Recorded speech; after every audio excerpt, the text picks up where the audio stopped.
So a few of the things that I have to mention on this training session for you, Rose, pertain to verbals. Now, since we can't hear the volume when we're doing a voiceover, as I mentioned them, you may have to go back and rewatch your run with the volume on to hear exactly what I'm talking about. So it looks like these first two bars rattle. I hear the tick on them. I didn't really see it, but I heard it, so I think it's that the bars are ticking.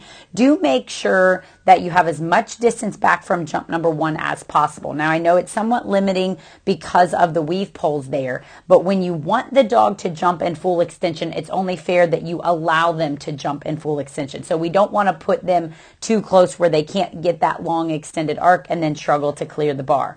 Now, strategically speaking, all of this is looking very nice. And I notice right here that you are using throttle handling and a throttle verbal, and I notice for your throttle verbal that you are using here. So my question is here a generic come towards you, come in and check with me cue, or is it specific to your throttle? My understanding here is that it was specific to your throttle, which brings us up later on this course where you used here when it wasn't a throttle. So if that is going to be a specific throttle cue, you want to make sure to be ultra consistent with it and only use it in a throttle situation.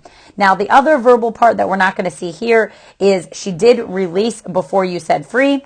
All right, so right there, you can actually kind of see it. I wasn't sure you'd be able to see it. So we have a nice 2-on-2 off. Notice you don't move, you don't flinch. Here she comes, and then now you move that foot. So she was pushing to come off of that before you release. Really keep an eye on that because now you're falling behind here, and you get a pretty strong head check going to the tunnel, which is costing you a little bit of time. So just watch out on that. I think your weave pole verbal here could have been a little sooner. I felt like she was out of the tunnel before I heard that weave pole command. So make sure that you're saying weave nice and early on that one. All right, and then we got a little bit of a head check there just because of falling behind. So that's where if you could work on just a bit more independence on the weaves and or a better jump verbal, right? Sending out and really getting that redirect on the jump.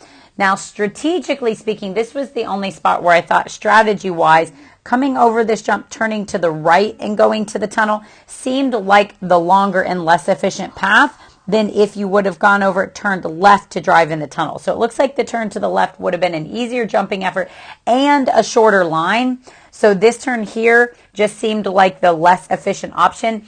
If your instructor told you to do that, then, and I believe it's Jim's teaching, but if he told you to do that, that's one thing. But if you were looking at handler choice, I probably would have turned to the left there. But then right here was the other spot where I noticed the here. So coming out, there was another here. And in this case, it's not a throttle. So you might have to answer that question for me with regard to the consistency on the verbal. Again, if it's a generic come to you cue, that is fine. If it's a specific throttle cue, then make sure to only use it on a throttle. So good work. I would say that, it's been a while since I've done some video reviews for you, and this looks great. This is a huge improvement off of the last several videos that I can recall seeing. And granted, those were a while ago. Those were pre-COVID, so back in January, February, if not sooner. So really nice work. Keep it up.